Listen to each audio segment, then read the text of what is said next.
یہ جو رحمت سے اللہ کے دو نام بنے ہیں، رحیم اور رحمان، ان میں رحمان کی شان یہ ہے کہ جس میں یہ رحمت خداوندی کی ایک شان آتی ہے، جیسے اس میں جوش، جیسے ٹھاٹھا مارتا ہوا سمندر، ایک سمندر پرسکون ہے، ایک سمندر وہ ہے جس میں اونچی اونچی پہاڑ ایسی لہریں اٹھ رہی۔ تو رحمان میں رحمت خداوندی کی وہ شان۔ تو اسماء خداوندی میں گویا کہ سب سے چوٹی کا نام الرحمن ہے۔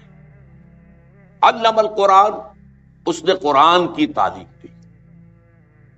سوال یہ ہے کہ باقی ساری تعلیم جو ہے، باقی سارا علم جو انسان کو حاصل ہوا، وہ کس کا دیا ہوا؟ Source of all knowledge is اللہ۔ علم آدم الاسماء کلہا، اللہ نے آدم کا اسماء سنائے، سکھائے تھے، جن کا سارا ظہور ہوا ہے۔ پھر یہ جو انسانی علم ہے، ایکوائرڈ نالج جو انسان نے حاصل کیا ہے، یہ سائنس اور ٹیکنالوجی کی ساری ترقی، یہ انہی اسماء، علم الاسماء کا جو ہے ظہور ہے۔ لیکن تمام علوم میں چوٹی کا علم قرآن کا علم۔ خلق الانسان، پھر دیکھیے تھرڈ سٹیٹمنٹ، انسان کو پیدا کیا۔ تو صرف انسان کو تو نہیں پیدا کیا، ملائکہ کو نہیں کیا۔ اب بظاہر تو وہ سب سے اونچی مخلوق ہیں جو نور سے پیدا کیے گئے، جن کی کسی خطا کا، غلطی کا، گناہ کا تصور ہی نہیں۔ جنات کو نہیں پیدا کیا، پہاڑوں کو، آسمانوں کو، زمین کو، یہ ساری جو گیلیکسیز ہیں، ان کو کس نے پیدا کیا؟ لیکن جملہ مخلوقات میں چوٹی کی مخلوق وہ انسان۔ اسی لیے مسجود ملائک بنا دیا گیا کہ اس کے سامنے، حضرت آدم کے سامنے تمام سجدوں کو، تمام فرشتوں کو سجدہ ریز ہونے کا حکم دیا گیا۔ اور قرآن خبر دیتا ہے فسجد الملائکۃ کلھم اجمعون، تو سجدہ کیا تمام فرشتوں نے، سب کے سب نے، کل کے کل نے۔ 3 دفعہ اس لفظ کی تکرار ہو رہی ہے، کہیں یہ شبہ نہ رہ جائے کہ جبرائیل نے تو نہیں کیا ہوگا، وہ تو بہت بڑے فرشتے نہیں۔ فسجد الملائکۃ کلھم اجمعون، تو چوٹی کی تخلیق انسان۔ علمہ البیان، اسے بیان کی صلاحیت عطا کی، تعلیم دی۔ تو اور کیا صلاحیتیں نہیں دی؟ سب سے زیادہ اللہ جو احسان دھرتا ہے قرآن پر بار بار، وہ تو سمع اور بصر پر ہے۔ ان السمع والبصر والفؤاد کل اولئک کان عنہ مسئولا۔ تو کیا یہ صلاحیتیں نہیں دی؟ تمام صلاحیتوں میں چوٹی کی صلاحیت جو ہے وہ قوت بیان ہے۔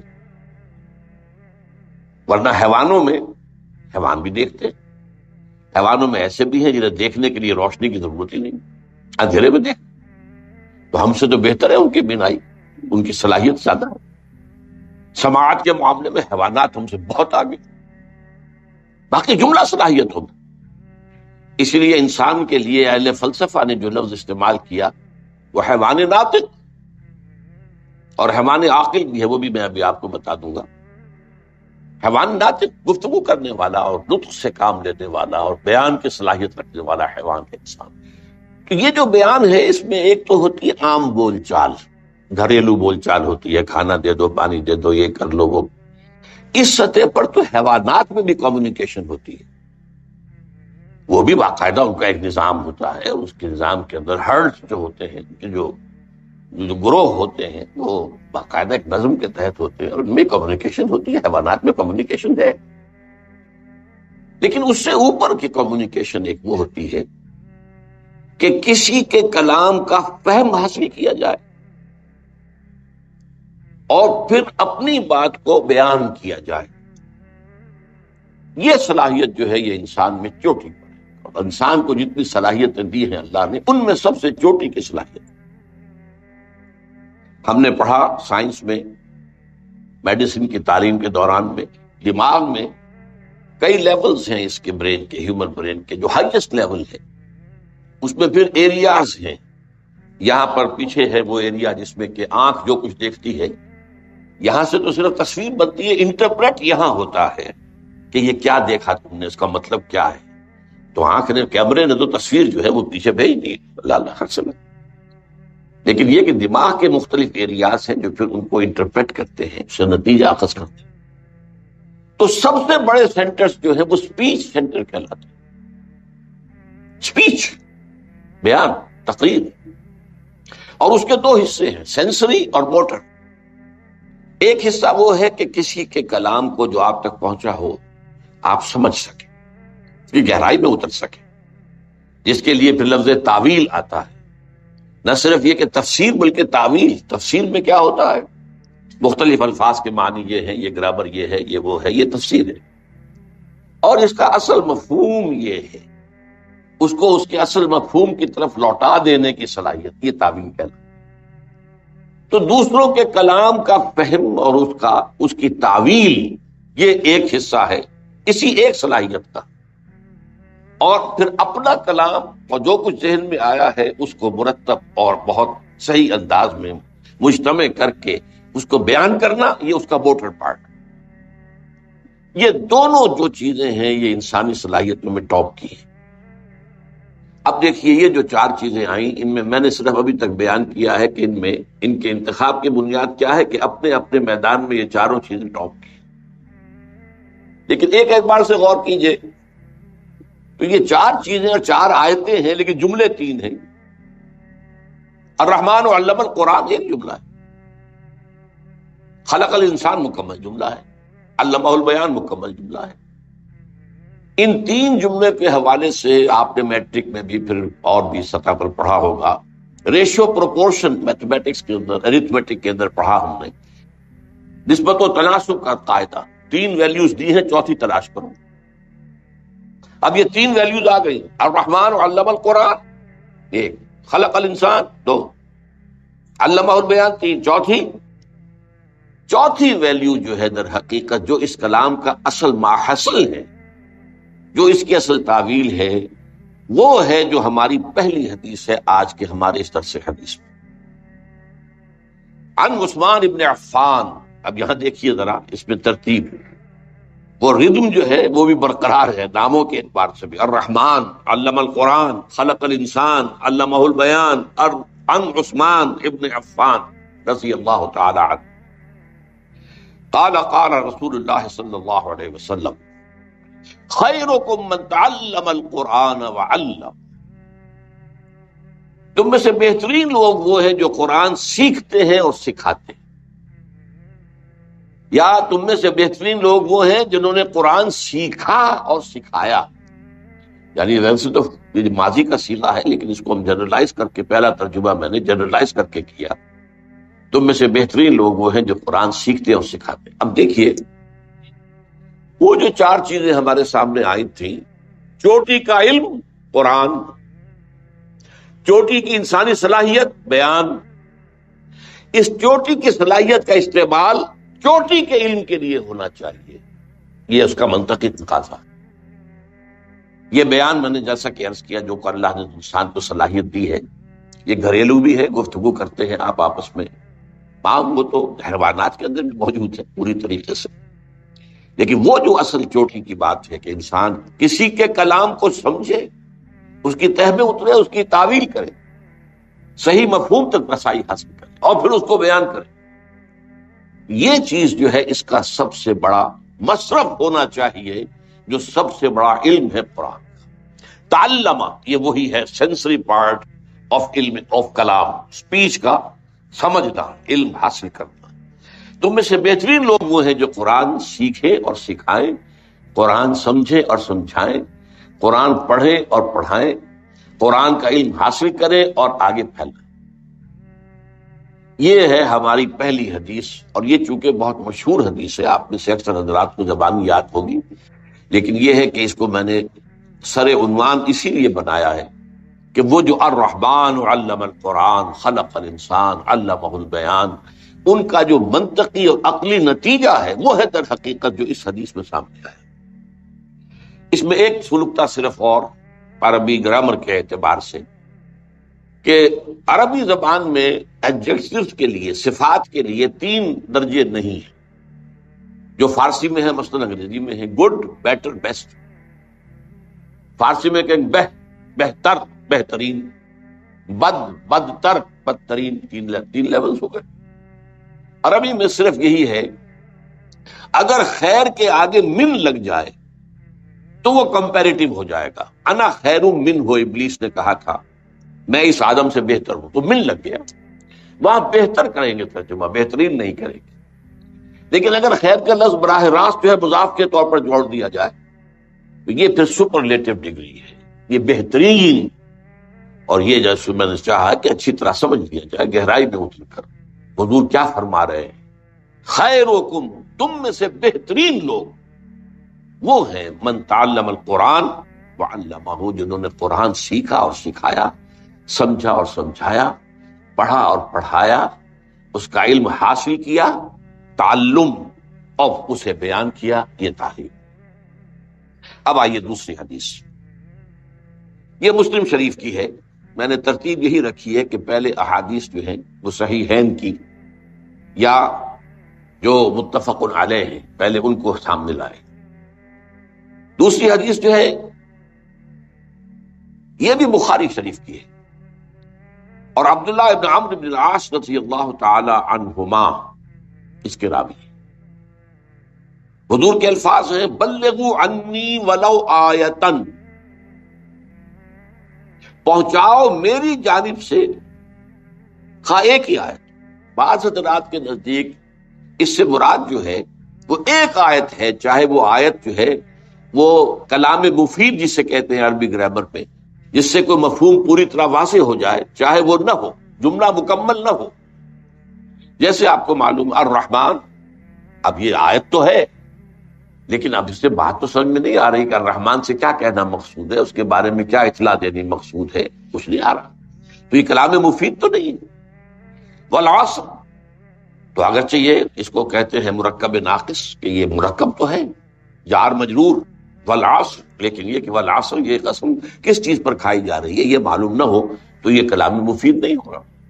ہاں والعصر ان الانسان لفی خسر، اب یہ کلام مفید ہو گیا۔ تو بعض حضرات کے نزدیک آیتن جو ہے واحدتن ہو، چاہے وہ جملہ نہ بھی بنے، اور اکثر کے نزدیک یہ ہے کہ اس سے مراد جو ہے وہ جملہ مفیدہ، یعنی آیت جو ہے یا تو وہ اپنی جگہ ایک مکمل جملہ ہو، ان الانسان لفی خسر ایک مکمل جملہ ہے، اور خواہ وہ یہ کہ دو تین آیتوں سے مل کر وہ جملہ بنتا ہو، جیسے کہ ابھی ہم نے پڑھا الرحمن علم القرآن، جملہ تو تب بنا رحمان نے قرآن سکھایا۔ لیکن بہرحال یہ اس میں جو ایک آیت کا لفظ استعمال کیا حضور نے، اس سے اس کی طرف تاکید کی اگر آپ اندازہ کیجئے کہ یہ نہیں کہا جا رہا کہ ایک ہی آیت کی آپ تبلیغ کرتے پھریں، ظاہر بات ہے اس میں تو بڑے خطرات ہیں، وہ آیت تو منسوخ بھی ہو سکتی ہے، وہ آیت جو ہے اس کے اندر کوئی ایسا مفہوم بھی ہو سکتا ہے کہ جس کی وضاحت دوسری جگہوں پر آئی ہو، تو یہ نہیں ہے کہ بس ایک آیت سیکھ لو اور اس کو جو ہے آگے اسی کے مبلغ بن کر، یہ تاکید کا انداز ہے، خواہ ایک ہی آیت، یہ اس تاکید کے لیے، ایمفیسس کے لیے ایک ہی آیت بھی ہو۔ مثلا یہ کہ ایک صورت ایسی ہو سکتی ہے جیسے سورۃ العصر، وہ اتنی جامع ہے جس کے بارے میں امام شافعی یہ کہتے ہیں کہ لو لم ينزل من القرآن سواها لکفت الناس، اگر قرآن میں سے سوائے اس ایک صورت کے اور کچھ نازل نہ ہوتا تب بھی لوگوں کی ہدایت کے لیے کافی تھی۔ اور لو تدبر الناس هذه السورہ لوسعتهم، اگر لوگ صرف اس ایک صورت پر تدبر کریں تو یہ ان کے لیے کافی ہو جائے گی، تو اس صورت کا انسان مبلغ بن جائے، اس کو اچھی طرح سمجھ کر اسے سب بیان کرنے کا جو ہے بیڑا اٹھا لے تو بات سمجھ میں آتی ہے، لیکن عام طور پر نہیں۔ یہ انداز ہے تاکید کا، بلغوا عنی ولو آیۃ۔ دوسرا اس میں جو لفظ بہت اہم ہے وہ ان کا ہے، انی، اسی لیے میں اس کا ترجمہ کرتا ہوں میری جانب سے، آن مائی بہاف۔ اس کی وجہ کیا ہے کہ حضور کی بعثت ہے پوری نوع انسانی تک، آپ صرف عربوں کے لیے تو نہیں بھیجے گئے تھے، اسی لیے آپ نے خطبہ حجۃ الوداع میں جو 1.25 لاکھ کا مجمع تھا اس سے گواہی لے لی، الا هل بلغت، اور جواب میں لے کے اس پورے مجمع نے کہا انا نشهد انک قد بلغت الرسالۃ وادیت الامانۃ ونصحت الامۃ وکشفت الامۃ۔ 3 دفعہ یہ سوال جواب، اس کے بعد انگلی اٹھائی آسمان کی طرف 3 دفعہ، اور پھر اشارہ لوگوں کی طرف، اللہم اشہد، اے اللہ تو بھی گواہ ہے میں نے پہنچا دیا۔ اب آخری جملہ کیا تھا، فَلْيُبَلِّغِ الشَّاهِدُ الْغَائِبَ، اب لازم ہے ان پر جو یہاں ہیں کہ پہنچائیں ان کو جو یہاں نہیں ہے، اور جو یہاں نہیں ہیں اتنے بلیغ الفاظ ہیں، اس میں جو لوگ اس وقت دنیا میں موجود تھے اور وہاں نہیں تھے وہ بھی سب شامل ہو گئے، چاہے وہ چین میں آباد ہوں، چاہے وہ روس میں آباد ہوں، چاہے وہ امریکہ میں ہوں، چاہے وہ کہیں بھی ہوں، تمہارے ذمے ہے اب ان تک پہنچانا، اور قیامت تک آنے والے انسان بھی شامل، کیونکہ آپ کی رسالت جو ہے وہ تو قیامت تک جاری ہے، اور پوری نوع انسانی کے لیے آپ ہی رسول بنا کر بھیجیں گے۔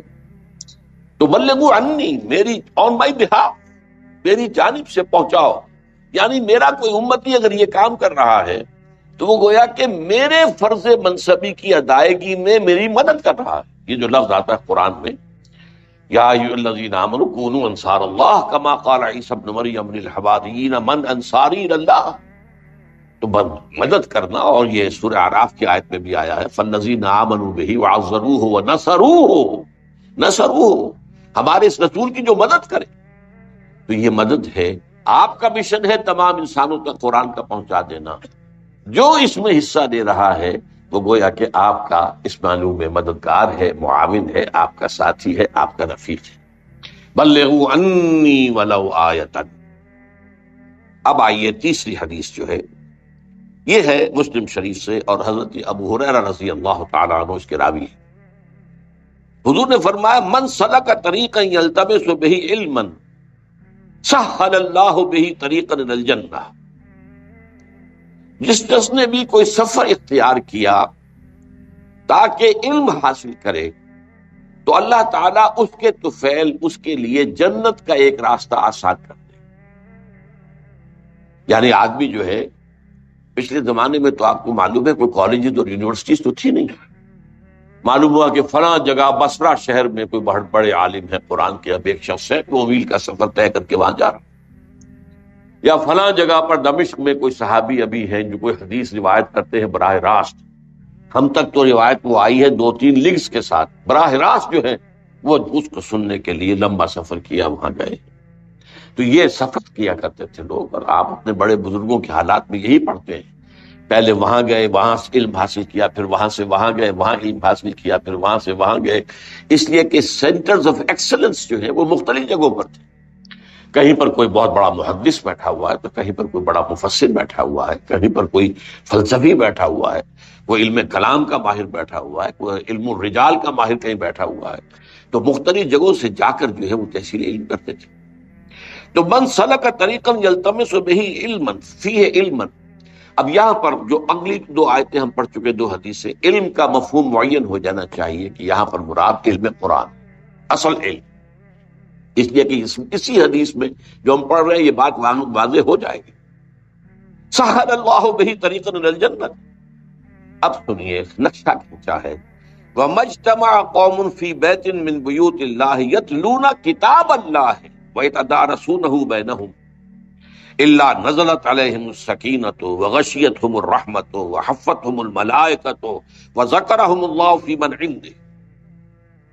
اور نہیں جمع ہوتے کچھ لوگ اللہ کے گھروں میں سے کسی گھر میں اللہ کی کتاب کی تلاوت کے لیے اور اس کو باہم ایک دوسرے سے سمجھنے کے لیے، مگر یہ کہ اللہ ان کے اوپر نازل فرما دیتا ہے سکینت، اور رحمت ان کو ڈھانپ لیتی ہے، اور فرشتے ان کے گرد گھیرا ڈال لیتے ہیں، اور اللہ تعالیٰ ان کا ذکر کرتا ہے ملائکہ میں، فی من عندہ، اس کے جو پاس ہے، ملائکہ مقربین، ملائکہ بھی عام نہیں جو اس کے پاس، ملائکہ مقربین، ملائکہ اعلیٰ، فخر کے ساتھ کہتا ہے دیکھو میرے بندے، تم نے کہا تھا نا کہ یہ انسان، اس کو تو پیدا کر رہا ہے تو فساد مچائے گا، ٹھیک ہے تمہاری اس بات پہ غلط نہیں ہے، لیکن دیکھو میرے وہ بندے بھی تو ہے نا انہی میں سے، وہ بنی آدم، کوئی اور غرض تو ان کی نہیں ہے، کوئی اور مطلب نہیں ہے ان کا، کوئی اور مقصود نہیں ہے، کسی اور مفاد دنیا کے لیے جمع نہیں ہوئے، اور یہاں میرے گھروں میں سے کسی گھر میں سے مراد اول تو ہوگا مساجد، لیکن یہ کہ علماء کا اس پر تقریباً اجماع ہے کہ اس سے مراد کوئی بھی جگہ ہو سکتی ہے، سب گھر اللہ کے ہیں، کسی بھی جگہ پر جہاں پر آدمی اس کے لیے جمع ہو کہ یتلون کتاب اللہ، اللہ کی کتابت کی تلاوت، وَيَتَدَارَسُونَهُ بَيْنَهُمْ۔ اب اس میں ذرا فرق ہے، ہمارے ہاں جو درس ہوتا ہے اس کے اندر یک طرفہ معاملہ چل رہا ہوتا ہے، مدرس جو ہے بیان کر رہا ہے اور سامع جو ہے وہ سن رہے ہیں، ایک ہوتا ہے مذاکرہ آپس میں، ایک جمع ہو گیا جس کو کہ اسٹڈی سرکل کا عنوان دیا جاتا ہے۔ چنانچہ میں نے جب لاہور منتقل ہوا ہوں، جب 1965 میں، تو پہلے میں نے جو حلقے قائم کیے ان کے لیے نام درس عنوان کا نہیں رکھا تھا، بلکہ حلقہ ہائے مطالعہ قرآن، قرآنک اسٹڈی سرکلز۔ تو اس کے اندر یہ ہے کہ ایک دوسرے سے بات کو سمجھنا اور سمجھانا، تدارس باب تفاعل کے اندر آ گیا ہے۔ اس میں مشارکت ہوتی ہے، لوگوں کی سب کی شرکت ہوتی ہے، اور یہی بہترین طریقہ ہوتا ہے سیکھنے اور سکھانے۔ اگرچہ حالات کے تقاضے کے تحت جو ہے وہ ہمارا مونولوگ کے انداز میں ایک آدمی کی گفتگو کے ذریعے سے بھی بہرحال بات پھیلتی ہے۔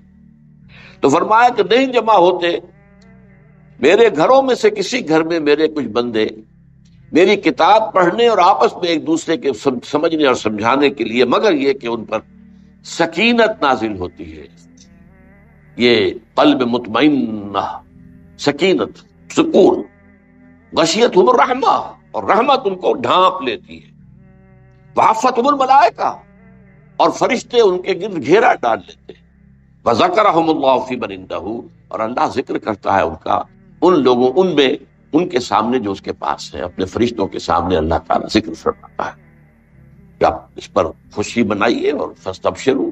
آج ہمارا ذکر بھی اللہ تعالیٰ اس اپنی ملأ اعلیٰ کی محفل میں، خدا خود میر محفل بود اندر لامکاں خسرو، ایک ہے نا محفل، وہ ہمارے لیے لامکاں ہے، لیکن وہ ایک خاص مکان ہے جہاں اللہ تعالیٰ جو ہے اس کا عرش ہے، اس کے ارد گرد جو ہے حولہ جو ہے اس فرشتے، تو اس محفل میں ذکر وہ اللہ تعالیٰ کی طرف سے خوشخبری کی سب سے بڑی بات۔ چوتھی حدیث یہ بھی مسلم شریف کی ہے، عن ابی ہریرہ رضی اللہ تعالی عنہ اذا مات الانسان انقطع عملہ الا من ثلاث، جب کسی انسان کی موت واقع ہو جاتی ہے تو اس کا عمل منقطع ہو جاتا ہے سوائے تین چیزوں۔ ظاہر بات ہے کہ یہ جو مہلت عمل ہے وہ تو ہماری اس زندگی کے اندر ہے، یہ تو 3 گھنٹے کا امتحان نہیں تو 30 برس کا امتحان سمجھ لیجئے، 60 برس کا امتحان سمجھ لیجئے۔ لیکن یہ کہ جب 3 گھنٹے پورے ہوتے ہیں تو پھر اعلان ہوتا ہے اسٹاپ رائٹنگ، وقت ختم ہو گیا۔ تو موت کے ساتھ وقت ختم ہو گیا، لیکن اس کے بعد بھی ان 3 چیزوں کے اعتبار سے انسان کے لیے اجر و ثواب کا جو کھاتا ہے کھلا رہتا ہے۔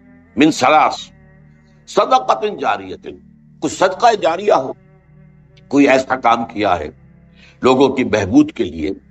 پرانے زمانے میں سرائے ہوتی تھی، سرائے بناتی ہے، مسافر آئیں آرام کریں، کنویں کھدوا دیے ہیں، کہیں پر پل بنوا دیا ہے، یہ مختلف جو ہے مسجد بناتی ہے، لوگ جو ہے آئے اللہ کا ذکر کریں۔ علم ينتفع به، نمبر 2 وہ علم کے جس کے ذریعے سے نفع حاصل کیا جا رہا ہو، یعنی اس نے اپنی زندگی میں جو علم پھیلایا تھا اب وہ علم تو آگے پھیلے گا، اس کے شاگرد آگے پھیلائیں گے، ان کے شاگرد اس سے آگے پھیلائیں گے، جہاں تک یہ سلسلہ جاری رہے گا۔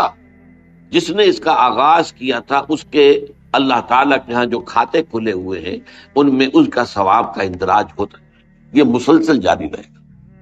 صدقہ جاریہ جن سے لوگوں کو فائدہ پہنچتا ہو، وہ علم کہ جس سے انتفاع نفع ہو سکے، اور ولد صالح یدعو لہ، یا پھر اس کی اولاد، صالح اولاد، نیک اولاد۔ نیک اولاد سب سے بڑا صدقہ جاریہ ہے، تو یہ صدقہ جاریہ، پھر وہ اس کے لیے اب دعائیں بھی کریں گے، ان کی مغفرت کے لیے دعائیں کرے گی، اولاد جو ہوگی نیک ہوگی۔ جو نیک نہیں ہے وہ بھول جائیں گے کون ہمارا باپ تھا، کون ہماری ماں تھی، کیا ان کے احسانات ہم پر تھے، لیکن جو ولد صالح ہوگا ظاہر بات ہے کہ وہ تو دعا کرے۔ 5ویں حدیث مسلم عن ابی ہریرہ رضی اللہ تعالی عنہ الناس معادن کمعادن الذهب والفضة خیارہم فی الجاہلیت خیارہم فی الاسلام اذا فقہوا۔ یہاں اس حدیث کو میں خاص طور پہ اس لیے لایا ہوں کہ ایک لفظ جو ہے تفقہ، فقہ، اس کو آپ سمجھ سکیں۔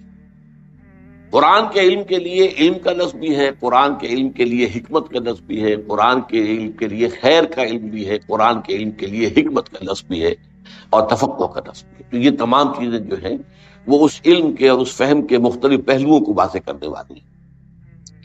حضور فرماتے ہیں کہ لوگوں کی مثال معدنیات کی سی ہے،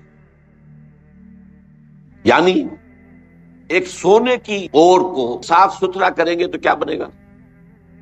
خالص سونا۔ چاندی کی ہوگی تو اسے کتنا ہی صفا کر لیں اس سے سونا تو نہیں بنے گا، چاندی بنے گی، چاندی صاف ہو جائے گی۔ تانبے کی ہوگی تو تانبا ہی بنے گا۔ اسی طرح انسان بھی اپنی خلقت کے اعتبار سے مختلف مزاج لے کر دنیا میں آتے ہیں۔ اس پہلو سے جیسے سونا بھی ہے، چاندی بھی ہے، اسی اللہ نے پیدا کی ہے، لیکن سونے کی اور کو صاف کریں گے سونا بنے گا، چاندی کی اور صاف ہو جائے گی چاندی بنے گی۔ اسی طریقے سے انسانوں میں سے یہ بھی معدنیات کی طرح ہیں، جیسے کہ سونے اور چاندی کی معدنیات ہوتی ہیں۔ خیارہم فی الجاہلیت خیارہم فی الاسلام، ان انسانوں میں سے جو بہترین لوگ ہوتے تھے جاہلیت کے دور میں، اسلام لانے سے پہلے، وہی بہترین ہوئے اسلام لانے کے بعد۔ اب مسلمانوں میں بہترین وہی ہوں، اس لیے کہ اگر انسانی شخصیت کا جو بنیادی حیولہ بنا ہوا ہے وہ برتر ہے، تو اب وہ مومن ہوگا تو برتر مومن ہوگا، اونچا مومن ہوگا، اعلیٰ مومن ہوگا۔ اور اگر وہ بنیادی جو میٹیریل ہے، اس کا بنیادی جو اس کا حیولہ بنا ہوا ہے وہ کمتر ہے، تو ظاہر بات ہے کہ وہ مومن تو ہوگا لیکن کمتر مومن، اس پہلے مومن کے درجے کا مومن نہیں ہوگا۔ البتہ یہ بات ذہن میں رکھے کہ جہاں تک اجر و ثواب کا تعلق ہے اس کا اس سے کوئی تعلق نہیں ہے۔ اگر اللہ نے کسی کی اور جو ہے وہ چاندی کی بنائی ہے تو اسی کے مطابق حساب بھی لے گا، اس سے ان کا حساب نہیں لے گا کہ جو سونے والی اور والے لوگ ہوں گے ان کا محاسبہ جو ہوگا وہ اپنی سطح پر ہوگا کہ تمہیں ہم نے یہ کچھ صلاحیتیں دی تھی، تم نے کیا کیا۔ تو اللہ تعالیٰ لا یکلف اللہ نفسا الا وسعها، تو جس کو کہ کبھی قرآن میں شاکلہ بھی کہا گیا ہے سورہ بنی اسرائیل میں، اور وسع کا لفظ جو ہے یہ بار بار قرآن میں یہ الفاظ آئے ہیں، اور یہ بہت ہی ہمارے لیے خوشخبری ہے کہ اللہ کا محاسبہ جو ہے وہ اندھے کی لاٹھی کی طرح نہیں ہوگا کہ وہ گھومے تو وہ نہیں دیکھتی ہے کس کو لگ رہی ہے۔ اللہ تعالیٰ کا جو محاسبہ ہوگا وہ بھی ہر شخص کا انڈیویجول ہوگا، وہ انڈیویجول جو ہے کلہم آتی ہے یوم القیامت فردا، ہر شخص ایک فرد انفرادی حیثیت میں اللہ کے سامنے حاضر ہوگا، اور اسے اللہ نے جو کچھ دیا تھا اس کے حساب سے اس کا محاسبہ۔ اس لیے وہ اخروی حساب کے اعتبار سے یہ نہ سمجھے کہ تو ناانصافی ہو جائے گی، پھر اللہ کے ہاں وہ ناانصافی نہیں ہوگی۔ البتہ دنیا میں اللہ تعالیٰ نے یہ جو رنگا رنگی پیدا کی ہے، بوقلمونی پیدا کی ہے، ذوق اس جہاں کو ہے زیب اختلاف سے، یہ اختلاف اگر نہ ہو، رنگا رنگی نہ ہو اور یہ گنا گونی نہ ہو تو ظاہر بات ہے مونوٹنی جو ہے اس سے تو انسان کی طبیعت بیزار ہو جاتی ہے۔ تو اختلاف جو ہے اس کے اندر ایک حسن ہے، اور یہ حسن تخلیق ہے، اس پہلو سے علیحدہ بات ہے، لیکن محاسبے کے اعتبار سے اس میں کوئی کمی جو ہے اس کا نہیں ہوگا، اس لیے کہ اس سے اسی کے مطابق حساب لیا جائے گا۔ لیکن اصل جو اس حدیث کے لفظ تھا اذا فقہ، جب کہ وہ دین کا فہم حاصل، یہ فقہ کا لفظ جو ہے ہمارے ہاں بعض چیزیں ایسی ہیں کہ جو بعض اصطلاحات ہماری اپنا مفہوم جو ہے اصل مفہوم بالکل ان کا غائب ہو گیا ہے ذہنوں سے، اس لیے کہ وہ کسی اور مفہوم میں زیادہ عام ہو گئے۔ لفظ احسان ہے، اب احسان کے لفظ ہم سمجھتے ہیں کسی کے ساتھ بھلائی کر، اب یہ لفظ احسان اصطلاح ہے دین کی، دین جو ہے انتہائی خوبصورت ہو جائے، آپ کی دینی زندگی انتہائی حسین ہو جائے، ہر اعتبار سے اس میں خوبی ہی خوبی نظر آئے، وہ احسان ہے، وہ درجہ احسان ہے۔ نمبر 2 پر حدیث آئے گی، اخبرنی عن الاسلام اخبرنی عن الایمان اخبرنی عن الاحسان۔ تو اس معنی میں یہ لفظ جو ہے فقہ کا لفظ کیونکہ ہمارے ہاں عام ہو گیا ہے، وہ علم فقہ یعنی احکام شریعت کا استنباط اور اس کا استخراج کر کے اور قیاس کے ذریعے سے غور کر کے نئے مسائل کے لیے جو ہے رائے نکالنا، یہ فقہ ہے، اور اس کو ہم شریعت، اب ہمارے ہاں ہمارا تصور یہ فقہ حنفی ہے، یہ فقہ مالکی ہے، یہ فقہ شافعی ہے، یہ فقہ حنبلی ہے، اس اعتبار سے فقہ کا لفظ اس پر چسپاں ہو گیا۔ اصل میں یہ لفظ ہے فہم، گہرا فہم، یعنی جب انسان ایک ہے سرسری طور پر آپ ایمان لے آئے، لیکن یہ کہ ایک ہے کہ آپ نے اس ایمان اور اسلام کے گہرائیوں میں اترنے کی کوشش کی اور ان کو سمجھا۔ ایک قرآن کو سرسری طور پر سمجھنا ہے، جیسا کہ میرا کتاب جو ہے مسلمانوں پر قرآن مجید کے حقوق، اس میں ایک چیپٹر ہے تذکر اور تدبر۔ تذکر جو ہے قرآن مجید کو سمجھ لینا، جیسے کہ سطح سمندر کے اوپر اگر تیل کا کوئی ٹینکر جو ہے وہ ٹوٹ گیا اور تیل بہہ گیا تو تیل سطح پر رہے گا، نیچے تو نہیں جائے گا۔ تو قرآن مجید کا اصل جو نصیحت ہے، اس کا جو لیسن ہے، اس کی جو ہدایت وہ سطح پر ہے، لہذا سرسری طور پر پڑھ کر کے بشرط کہ اس کی اپنی زبان میں پڑھا جائے، یہ شرط اس کے لیے لازم ہے۔ محض ترجموں سے تو کچھ حاصل ہوگا بہت کم، انسپریشن حاصل نہیں، لیکن یہ ہے کہ آپ اپنی آنکھ سے اور قرآن کو اس کی اپنی زبان میں پڑھیں گے تو تذکر تو بہت آسانی سے آپ کو حاصل ہو جائے گا۔ وَلَقَدْ يَسَّرْنَا الْقُرْآنَ لِلذِّكْرِ فَهَلْ مِن مُدَّكِرٍ، 4 مرتبہ یہ چیلنج کے انداز میں الفاظ آئے ہیں، ہم نے تذکر کے لیے قرآن کو بہت آسان کر دیا ہے، تو ہے کوئی جو اس سے نصیحت حاصل کرنا چاہے؟ تدبر قرآن جو ہے وہ گہرائی میں اترنا، قرآن میں ہو غوطہ زن اے مرد مسلمان، اس کی بڑی کڑی شرائط ہے، وہ تو پوری زندگی انسان اس کے اندر بسر کرتا ہے۔ حضرت عبداللہ ابن عمر رضی اللہ تعالیٰ عنہما کا ایک قول ہے کہ میں نے صرف سورہ بقرہ پر 8 سال تک تدبر کیا، 8 سال، حالانکہ انہیں کوئی صرف و نحو پڑھنے کی ضرورت تو نہیں تھی، عربی زبان ان کی اپنی زبان تھی، جس ماحول میں قرآن نازل ہوا اسی کا ایک پارٹ اینڈ پارسل وہ بھی تھے، کوئی انہیں شان نزول کی روایات کی تلاش کی ضرورت نہیں تھی۔ تو تدبر جو ہے اس کا طور تقاضا، تفقہ وہ در حقیقت اصل گہرائی والی بات ہے۔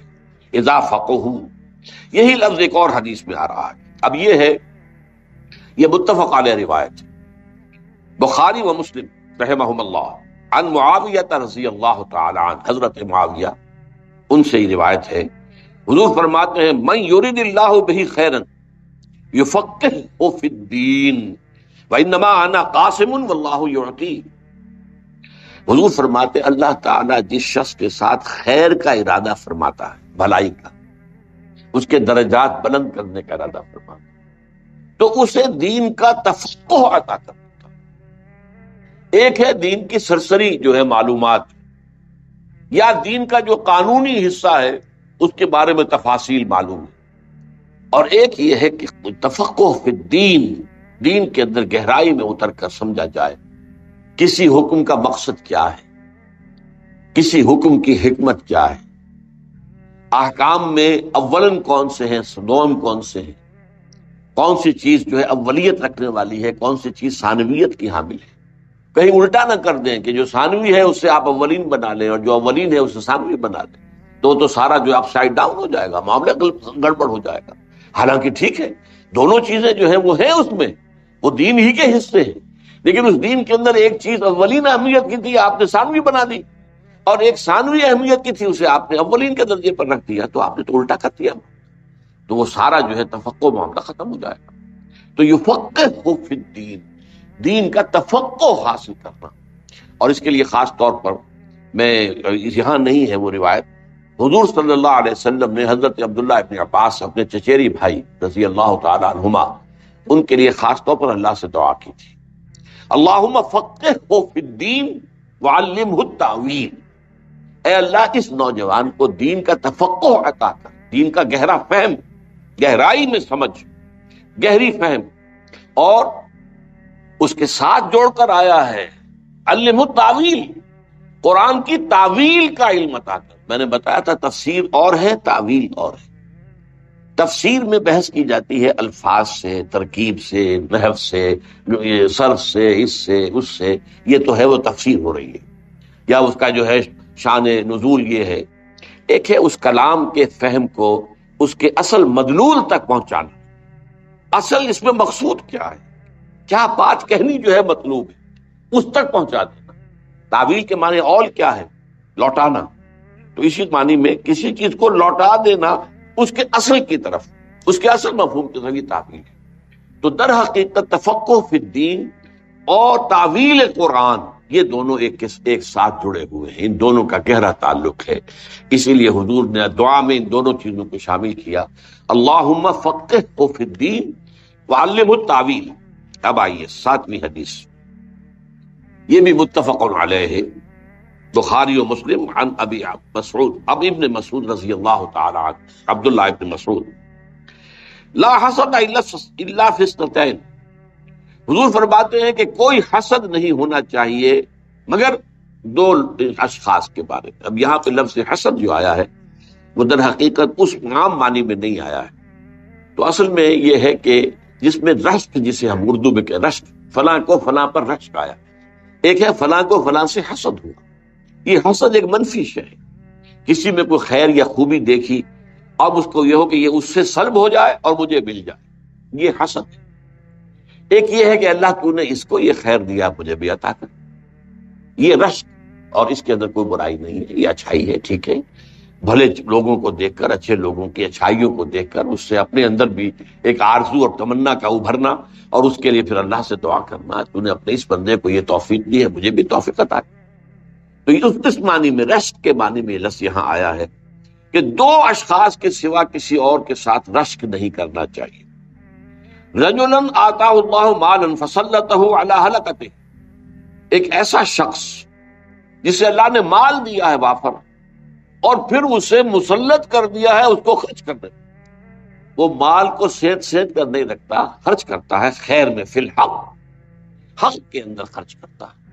حق میں ادائے حقوق بھی آ گیا، جو بھی رشتہ داروں کے حقوق ہیں، جو بھی اللہ تعالیٰ نے جس کے حقوق رکھے ہیں، والدین کے حقوق ہیں، اولاد کے بھی حقوق ہیں، ان میں بھی اولاد سے بھی انسان بخل نہ کرے۔ اگر اللہ نے آپ کو اچھی حیثیت دی ہے تو اولاد کا بھی حق ہے کہ ان کو اس میں سے ملے، اس معنی میں۔ اور پھر یہ ہے کہ اللہ کے دین کے لیے، دین حق کے لیے، خیر کے لیے، بھلائی کے لیے خرچ کرنا، تو ایسا شخص جو ہے اس پر رشک آنا چاہیے۔ وَرَجُلٌ آتَاهُ اللَّهُ الْحِكْمَةَ، اب وہ لفظ آ گیا دوسرا جو میں چاہتا تھا کہ انٹروڈیوس، حکمت۔ یہ قرآن مجید کے علم کے وہ دوسرا لیول ہے، گہرا تفقہ اور حکمت اور تعویل، جس کے لیے میں نے آپ کو تین الفاظ جو ہیں وہ خاص طور پر چاہا ہے کہ ان سے واقفیت ہو جائے۔ تو یہاں پر اللہ، جس شخص کو اللہ نے حکمت عطا کی ہو، فَهُوَ يَقْضِي بِهَا وَيُعَلِّمُهَا، تو وہ اسی کے ذریعے سے، اسی کی بنیاد پر فیصلے بھی کرتا ہو اور اسی پر عمل کر، اور اسی کو پھیلاتا بھی ہو، سکھاتا بھی ہو، دوسروں کو تعلیم بھی دیتا ہو۔ اللہ تعالیٰ اللہم ربنا اجعلنا منہ۔ ایک حدیث جو ہے، اب یہ جو بقیہ احادیث ہیں یہ بخاری اور مسلم سے نچلے درجے کے جو مجموعے ہیں، دوسرے درجے کی کتابیں حدیث کی مجموعے جو ہیں ان میں سے ہیں۔ دارمی، طبرانی، خطیب، عن الحسن مرسل، حسن بصری رحمۃ اللہ علیہ، یہ تابعین میں سے ہے، اور یہ روایت کر رہے ہیں حضور سے، تو اسے کہتے ہیں روایت مرسل، حالانکہ کسی صحابی سے سنا ہوگا، صحابی کا نام نہیں لیا ہے، لیکن یہ حدیث جو ہے وہ بڑی پیاری ہے۔ من جاءہ الموت وہو یطلب العلم، جس شخص کو موت آئے اس حال میں کہ وہ علم کے حصول میں لگا ہوا تھا، لیکن مقصد کیا تھا؟ لیحیی بہ الاسلام، تاکہ وہ اس کے ذریعے سے اسلام کو زندہ، یہ مقصد ہونا چاہیے۔ تعلیم و تعلم قرآن کا بھی مقصد یہ ہو کہ اسلام کو زندہ کرنا۔ ظاہر بات ہے کہ اسلام تو مرا نہیں ہے، زندہ ہے، ہماری نسبت اس سے مر گئی ہے، ہم اس کے ساتھ صحیح معنی میں متعلق نہیں ہیں، جڑے ہوئے نہیں ہیں، اور پورا معاشرہ ہمارا اس کے ساتھ جڑا ہوا نہیں ہے۔ اسلام کی یہاں پر حکومت نہیں ہے، اسلام کا نظام نہیں ہے۔ اس نسبت کو دوبارہ زندہ کرنا جو تھی کبھی خلافت راشدہ میں، اس کو دوبارہ زندہ کرنا، یہ مقصد ہو علم کے حصول کا، تعلیم و تعلم قرآن کا۔ یہ صرف جو ہے کہ اکیڈمک ایکسرسائز بن کر نہ رہ جائے تو بس یہ علم کی تحصیل برائے تحصیل علم، یہ نہیں، علم برائے علم نہیں، زندگی برائے زندگی نہیں، بلکہ زندگی کسی مقصد کے لیے، نصب العین کے لیے، علم کسی مقصد کے لیے، اور وہ علم ہے کس لیے؟ لیحیی بہ الاسلام۔ اس مقصد کے تحت ایک شخص علم کے طلب میں لگا ہوا ہے، ابھی وہ فارغ نہیں ہوا ہے، ابھی اسی کام میں لگا ہوا ہے وہ، کہ موت آ گئی، لیکن اس کا نتیجہ کیا ہے کہ درجہ اس کا کیا ہوگا اللہ کے ہاں؟ فَبَيْنَهُ وَبَيْنَ النَّبِيِّينَ دَرَجَةٌ وَاحِدَةٌ فِي الْجَنَّةِ، تو اس کے اور نبیوں کے درمیان جنت میں صرف ایک درجے کا فرق ہوگا۔ یہ ہے بلندی اس کام کے لیے۔ ویسے تو یہ کہ یہ ساری چیزیں ان الفاظ میں بھی آ گئی ہیں، خیرکم من تعلم القرآن وعلمہ، لیکن اس خیر کا معاملہ جو ہے کس کس پہلو سے اس میں بہتری کے معاملات ہیں، کیا اس کا ظہور جو ہے ہوگا انسان کے حق میں، اس کے لیے یہ ہے کہ یہ حدیثیں جو ہیں یہ ہمارے لیے مزید روشنی فراہم کرتی ہیں کہ اس کے اور ان لوگ اور نبیوں کے درمیان ایک درجے کا فرق رہ جائے۔ اب تین حدیثیں ایسی آ رہی ہیں جس میں پہلے مفہوم بیان کر دوں، اس لیے کہ وقت محدود ہو گیا ہے۔ اس میں اصل میں ایک ریشیو پروپورشن کا معاملہ آیا ہے۔ عام تصور ہمارا یہ ہے کہ نیکی کا معاملہ ہوگا تو نوافل زیادہ ہو جائیں گے، اذکار ہوں گے، یہ ہوں گے، بیٹھے ہوئے تسبیح کریں گے، فلاں کریں گے، یہ۔ اور ایک تصور یہ ہے کہ اپنا وقت لگایا جائے اللہ کے دین کے علم کو حاصل کرنے اور پھیلانے میں۔ پہلی چیز کا رہے گا ہمیشہ ذہنوں کے اندر، ہمارے ذہنوں میں بھی جو تصور بیٹھ گیا ہے، صدیوں کا تعامل ہے، یہ کوئی 2-4 برس کی بات نہیں ہے۔ کہ اصل دین، اصل نیکی، اصل جو ہے روحانیت تو ان چیزوں میں، لیکن حضور جو فرما رہے ہیں کہ تمہاری جو یہ ہے نسبت و تناسب کا جو فہم جو ہے درست ہو جانا چاہیے۔ یہ پہلی روایت ہے احمد، ترمذی، ابو داود، ابن ماجہ، دارمی، ان حضرت علی ابی الدرداء، ابو درداء رضی اللہ تعالیٰ عنہ جو فقراء صحابہ میں سے، من سلک طریقا یطلب فیہ علم من سلک اللہ بہ طریقا من طرق الجنہ، یہ تو ہم پہلے بھی پڑھ چکے ہیں۔ جو شخص کوئی چلا کسی راستے پر سفر اس نے اختیار کیا علم کے حصول کے لیے، اللہ تعالیٰ اس کے ذریعے سے اس کے لیے جنت کا راستہ آسان کر دیتا ہے، کھول دیتا ہے۔ وَإِنَّ الْمَلَائِكَةَ إِنَّ الْمَلَائِكَةَ تَضَعُ أَجْنِحَتَهَا رِضًا لِطَالِبِ الْعِلْمِ، فرشتے اپنے پر بازو پھیلاتے ہیں، نیچے کرتے ہیں، عزت کرتے ہوئے، رضاً لطالب العلم، علم کے طالب کے لیے، یہ اس کا مقام ہے طالب علم کا۔ وَإِنَّ الْعَالِمَ يَسْتَغْفِرُ لَهُ مَنْ فِي السَّمَاوَاتِ وَمَنْ فِي الْأَرْضِ، اور عالم کے لیے استغفار کرتے رہتے ہیں وہ سب کے جو آسمانوں میں اور زمین میں۔ لیکن عالم کا وہی تصور رکھیے، لِيُحْيِيَ بِهِ الْإِسْلَامَ، عالم کا تصور یہ کہ اس میں سب سے چوٹی پر علم قرآن، اور قرآن کا بھی صرف علم جو ہے وہ شریعت والا علم نہیں، بلکہ اس میں جو تفقہ اور حکمت اور گہرائی، اس کو وہ ساری چیزیں سامنے رہیں، تب پھر ان حدیث کا مطلب سمجھ میں آئے گا۔ تو یہاں تک کہ حتی الحیتان فی جوف الماء، یہاں تک کہ پانی کے اندر جو مچھلیاں ہیں وہ بھی استغفار کرتی ہیں۔ وَإِنَّ فَضْلَ الْعَالِمِ عَلَى الْعَابِدِ كَفَضْلِ الْقَمَرِ لَيْلَةَ الْبَدْرِ عَلَى سَائِرِ الْكَوَاكِبِ، اور جان لو فضیلت ایک عالم کی عابد پر، ایک عابد ہے، عبادت گزار ہے، رات بھر کھڑا ہو کر نماز پڑھ رہا ہے، اور وہ جو ہے دن بھر روزہ رکھ رہا ہے، ہمیشہ رکھ رہا ہے، یا آخری درجہ جس کی اجازت ہے کہ ایک دن روزہ رکھو اور ایک دن ناغہ کرو، یہاں تک پہنچ گیا ہے۔ لیکن یہ ہے کہ ایک ہے عالم، وَإِنَّ فَضْلَ الْعَالِمِ عَلَى الْعَابِدِ كَفَضْلِ الْقَمَرِ لَيْلَةَ الْبَدْرِ عَلَى سَائِرِ الْكَوَاكِبِ، تو 14ویں کے چاند کو جو فضیلت ہے بقیہ تمام ستاروں پر، وہ فضیلت ہے عالم کو عابد پر۔ وَإِنَّ الْعُلَمَاءَ وَرَثَةُ الْأَنْبِيَاءِ، اور علماء جو ہیں وہ تو نبیوں کے وارث ہیں۔ وَإِنَّ الْأَنْبِيَاءَ لَمْ يُوَرِّثُوا دِينًا وَلَا دِينَارًا دِرْهَمًا وَإِنَّمَا يُوَرِّثُوا عِلْمًا فَمَنْ أَخَذَهُ أَخَذَ بِحَظٍّ وَافِرٍ، اور نبیوں نے کوئی بھی دولت نہیں چھوڑی درہم و دینار وراثت میں۔ یہ کیوں کہا جا رہا ہے؟ نبیوں کے وارثوں کو بھی یہ سمجھ لینا چاہیے کہ کوئی شے وراثت میں نہیں چھوڑنی۔ مال جمع کرنا، وہ شخص تجارت کر رہا ہے، ٹھیک ہے، وہ مال جمع کیا اس نے، تم دین کا کام کر رہے تھے، دین سکھا رہے تھے، اور تم نے مال جمع کیا، اس کا کیا مطلب؟ تمہارا مطلوب دنیا تھی۔ جب اگر ورثۃ الانبیاء ہونے کا فخر حاصل کرنا چاہتے ہو تو پھر اس پر پورے اترو کہ کوئی وراثت تمہاری نہیں، کوئی جائیداد مت بناؤ، کوئی دولت اکٹھی مت کرو۔ ان العلماء ورثۃ الانبیاء وان الانبیاء لم یورثوا دینارا ولا درہما وانما ورثوا علما، انہوں نے علم جو ہے وراثت میں چھوڑا، تو جو کچھ جو لیتا ہے اس کو، اس علم کو، اور اس کو حظن وافر، تو اس کا جو ہے اللہ تعالیٰ کے ہاں پھر اس کے لیے بہت ثواب ہے۔ اللہ تعالیٰ ہمیں ان میں سے کرے۔ دوسری حدیث ترمذی عن ابی امامۃ الباہلی رضی اللہ تعالیٰ عنہ، حضور فرماتے ہیں، ذرا نوٹ کیجئے، فضل العالم علی العابد کفضلی علی ادناکم، عالم کی فضیلت عابد پر اتنی ہی ہے جتنی میری فضیلت ہے تم میں سے ادنا ترین پر۔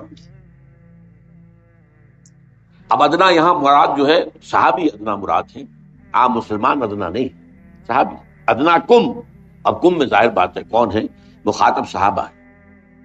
فضل العالم علی العابد کفضلی علی ادناکم، عابد کے اوپر عالم کی فضیلت ایسی ہے جیسے میری فضیلت